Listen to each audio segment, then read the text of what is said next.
Focus 104। जिसकी आशंका थी वो हो गया। Welcome to our program focus.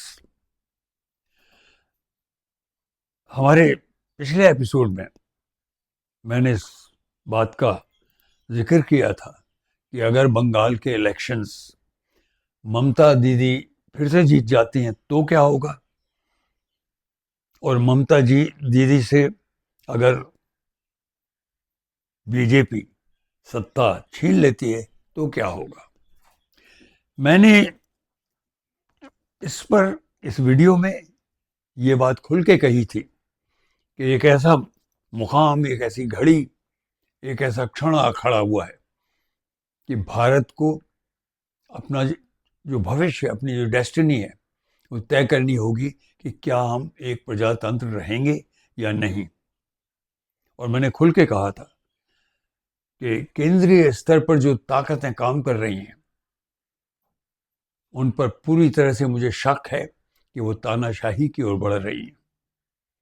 बड़ी कमाल की चीज हुई कि उनका एक रखा हुआ बिल, उसको हरा दिया गया, जो फिर से डिलिमिटेशन का बिल कहते हैं उसे, और वो उसके पीछे पीछे आया था जिसे कहते हैं विमेंस रिजर्वेशन बिल।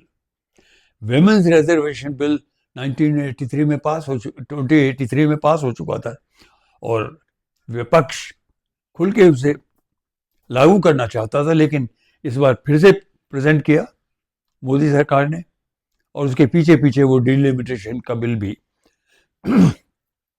पेश करने लगे। विपक्ष उनकी चालाकी समझ गया और उन्होंने बिल को हरा दिया, विमेंस रिजर्वेशन बिल को ही हरा दिया। अगर शर्म होती तो ये सरकार तभी त्याग पत्र दे देती, क्योंकि जब किसी सरकार का कोई बिल फ्लोर ऑफ पार्लियामेंट पर गिर जाता है तो उसको उस जगह रहने का कोई अधिकार नहीं होता। लेकिन बेशरम सरकार है। मोदी साहब ने एक राष्ट्र के नाम संदेश भी दिया। एक पल के लिए लगा शायद वो रिजाइन कर ही दें, पर नहीं, वो हर तरह से वहां बने रहना चाहती है, जबकि उनके पास उतने नंबर्स भी नहीं है, उतनी संख्या भी नहीं है उनके एमपीज की कि वो पार्लियामेंट में, लोकसभा में अपनी गवर्नमेंट बना सकते।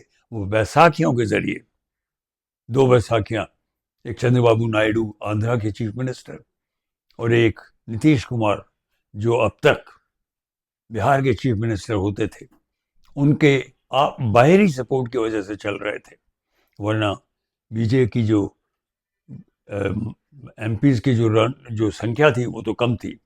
लेकिन अब इससे भी बड़ा जघन्य अपराध मैं समझता हूं होने के चांसेस हैं, क्योंकि अगर, जैसा कि मैंने अपने पिछले एपिसोड में कहा, कि अगर ममता बनर्जी की सरकार फिर से आ जाती है तो कम से कम एक पॉसिबिलिटी है कि शायद हमारा जो प्रजातंत्र है वो कायम रह सके। बल्कि पॉसिबिलिटी ही नहीं, मैं समझता हूं कि मजबूत होगा, क्योंकि अगर वहां बीजेपी उनको, ममता बनर्जी को वहां से सीएम के पद से हटाने में कामयाब नहीं होता तो इसका बहुत ही जबरदस्त असर होगा, पॉजिटिव असर होगा। लेकिन ये अटकलें जोरों से लग रही हैं कि शायद बीजेपी अपने गलत इरादों में कामयाब हो जाए। दरअसल ये अफवाह खुद बीजेपी फैला रही है।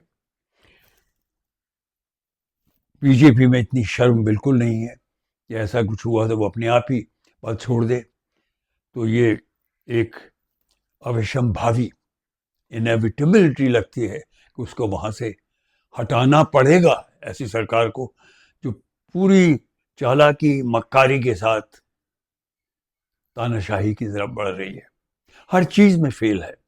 लेकिन कल बहुत ही, मैं समझता हूं, हिस्टोरिक पर at the same time very dangerous president हुआ। इन दिनों एक नाम बहुत चर्चा में था, वो थे आम पार्टी के राज्यसभा मेंबर राघव चड्ढा साहब, जो कुछ दिन पहले तक राज्यसभा में अपनी पार्टी की तरफ से मुखिया भी थे, लीडर भी थे। उन्हें हटाया गया अचानक और दूसरे शख्स को वहाँ लाया गया। पता चला कि वो दूसरा शख्स भी, बल्कि 5 और एमपीज, राज्यसभा के 7 एमपीज ने कल पार्टी छोड़ दी और बीजेपी ज्वाइन करने का फैसला कर लिया। काफ़ी लोगों ने तो बीजेपी की सदस्यता ले ही ली। एक दो के बारे में अटकलें लग रही हैं कि शायद उन्होंने अभी रिज़ाइन नहीं किया है। इसका मतलब जो आम पार्टी है, आम आदमी पार्टी, वो एक तरह से टूट गई।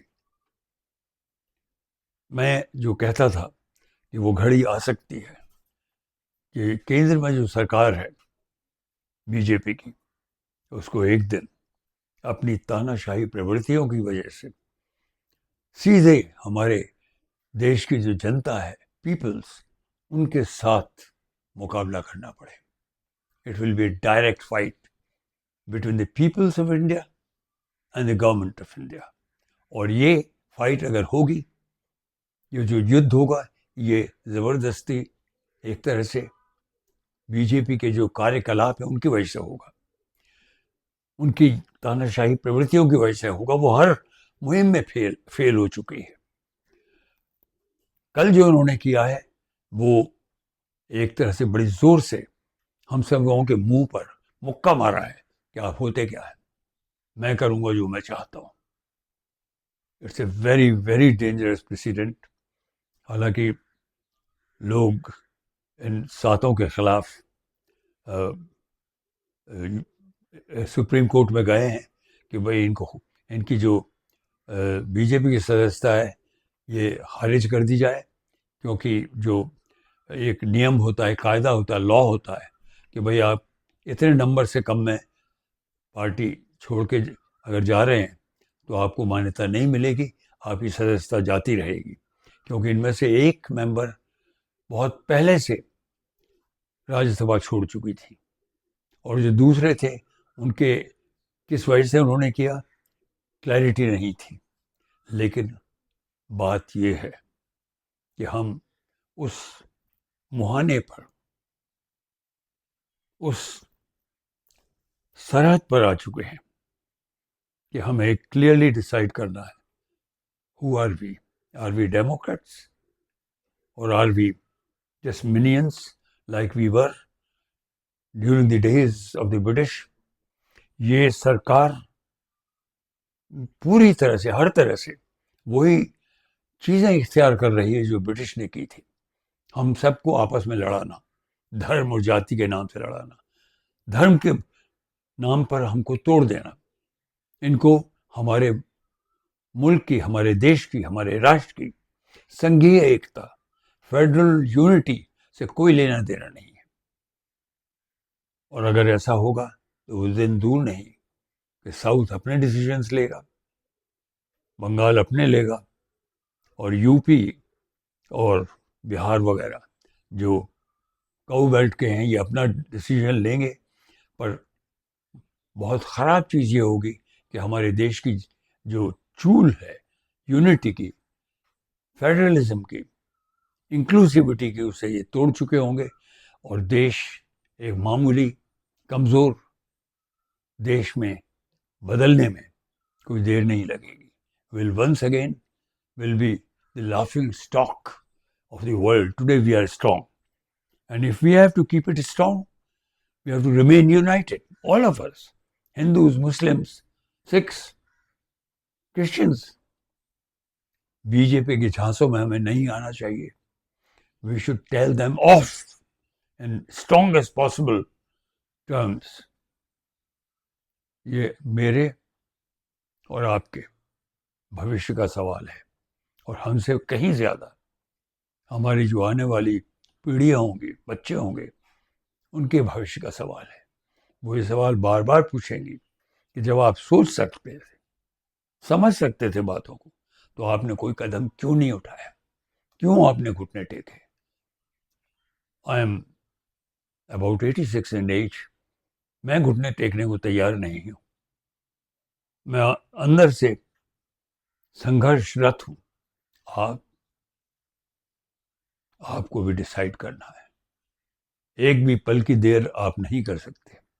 because it is a question of not your destiny, but your children's destiny. आज इस एपिसोड में, फोकस के लेटेस्ट एपिसोड में, आपके मन को थोड़ा हिलाने की आवश्यकता थी, तो आज इसी के साथ विदा लेता हूँ. Thank you.